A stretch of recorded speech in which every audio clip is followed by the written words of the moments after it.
You shake my nerves and you rattle my brain. Too much love drives a man insane. You broke my will, but what a thrill. Goodness gracious, great balls of fire. I let you love what I thought it was funny.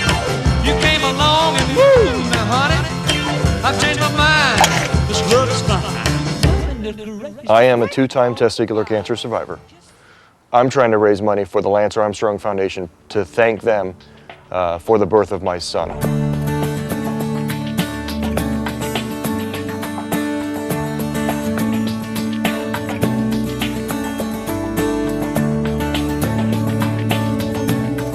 I had raised money for the Lance Armstrong Foundation in 1999, and I raised enough money to be a part of the Ride for the Roses event in Austin, Texas.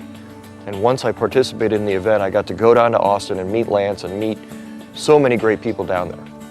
I ended up getting in touch with Lance Armstrong's doctor.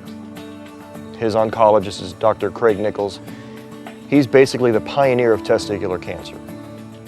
I had been scheduled to have a surgery the following week here at Stanford. Literally that following Tuesday, I was there on a weekend to remove 3 small masses that were remaining after my testicular cancer.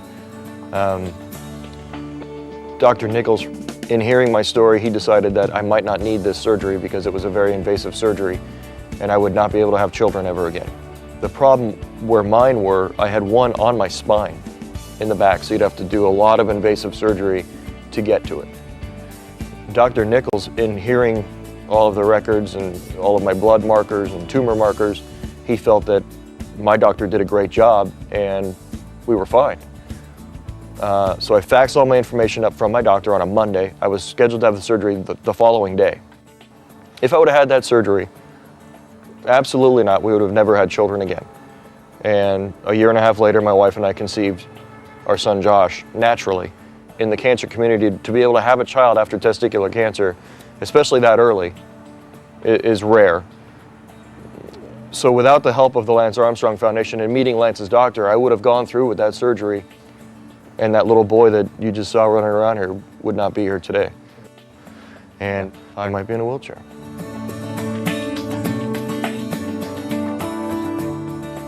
The golf tournament's about raising money for cancer.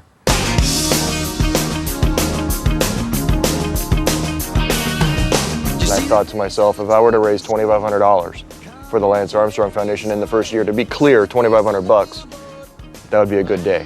I raised $46,800. Just unbelievable what this did. I started sending out the story of my son, and I started getting these responses back, and it was just a bum rush of people wanting to help. It was just amazing. And then I started contacting large corporations. I learned how to use Google on my own, and I just sent the story of my son. I sent what I wanted to do. I had goals and I had a date in mind of the golf tournament, and I started getting responses from large corporations.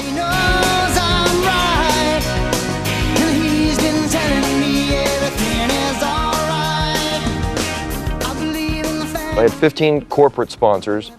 I had 36 whole sponsors, and I had 84 corporations in all. I cannot believe where it's gone. It's just amazing. When I had cancer, I was listening to The Bone, 107.7 The Bone, and a gentleman by the name of Stephen Seaweed is a disc jockey there. Stephen Seaweed, The Bone, hello. And he's talking on the radio one day and he says, I'm thinking about doing some money, raising some money for the Lance Armstrong Foundation. If you know anything about it, give me a call. Gave me a number. So I called him up and I said, I'm doing the same thing, we should get together one time.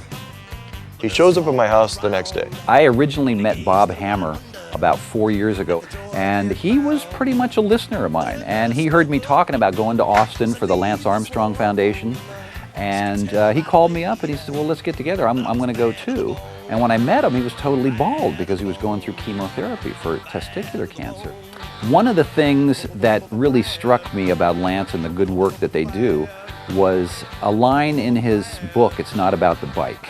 And he talked about the obligation of the cured and how it's important if you're a cancer survivor to help spread the word and to help other people who have had cancer. I am also a cancer survivor. I'm a prostate cancer survivor. I had prostate surgery almost a year ago.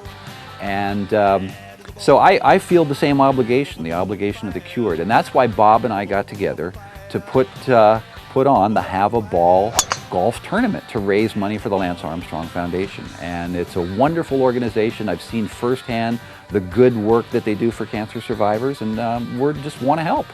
The Live Strong band is a motto of the Lance Armstrong Foundation, and a personal motto of his too, Live Strong.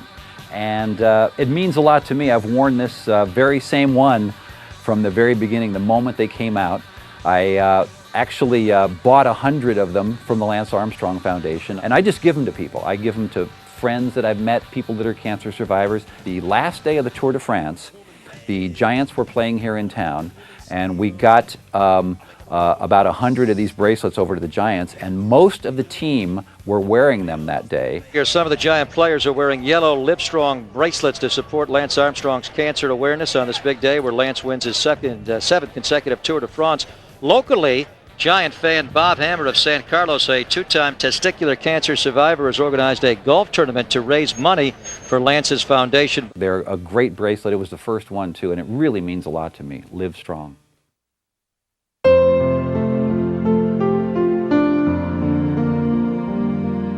To me, it was about a day of celebrating that my son's here.